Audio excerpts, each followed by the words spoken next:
চোখের সামনে দেখেছি উত্তপ্ত জুলাই পাখির মতো গুলি করে মেরেছে আমার ভাইকে, আমার বোনকে। মাননীয় স্পিকার, আমাদের কাছে তো রাইফেল নেই, হেলিকপ্টার থেকে গুলি করার সামর্থ্য নেই মাননীয় স্পিকার, কিন্তু আমাদের কাছে ব্যালট আছে। এই তারুণ্যের ব্যালট বিপ্লবে যে আমরা ক্ষমতা পালাবদল ঘটাবো তার বলার অপেক্ষা রাখেন মাননীয় স্পিকার। তরুণ ভোটাররা জুলাই পরবর্তী নির্বাচনে ক্ষমতার পালাবদলে গুরুত্বপূর্ণ ভূমিকা রাখবে। তার কারণ হলো, এক, বিগত 3টি নির্বাচনে তরুণরা ভোট দিতে পারেনি, তাই আগামী নির্বাচন নিয়ে তাদের ভোটের আকাঙ্ক্ষা এবং ভূমিকা শক্তি যে বেশি থাকবে তা বলাই বাহুল্য। 2, 25% তরুণ ভোটার রয়েছে বাংলাদেশে মাননীয় স্পিকার। এই 25% তরুণ ভোটারই হবে ক্ষমতার পালাবদলের ট্রাম্প কার্ড। এবং 3, জুলাই বিপ্লবের নেতৃত্ব দিয়েছে তরুণরা মাননীয় স্পিকার। তাই তরুণরা যে সংস্কার আর ক্ষমতার পালাবদলে গুরুত্বপূর্ণ ভূমিকা রাখবে তার বলার অপেক্ষা রাখে না।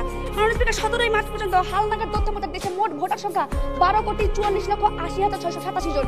এর মধ্যে তরুণ ভোটার অর্থাৎ 18 থেকে 33 বছর বয়সী ভোটারের সংখ্যা 4,44,00,000, যারা কিনা 2014, 2018, 2024 সালে ভোট দিতে পারেনি মাননীয় স্পিকার। তারাই ছিল জুলাই বিপ্লবের কারিগর। সেই প্রেক্ষাপটে ব্র্যাক ইনস্টিটিউট অফ গভর্নেন্স ডেভেলপমেন্টের তথ্য বলছে 95.5% তরুণ ভোট দেওয়ার জন্য মুখিয়ে আছে। হ্যাঁ মাননীয় স্পিকার, সেই মুখিয়ে থাকা, সেই উন্মুখ হয়ে থাকা থেকে আমরা বলছি তরুণরা আগামী জাতীয় নির্বাচনে ক্ষমতার পালাবদলে গুরুত্বপূর্ণ ভূমিকা রাখবে।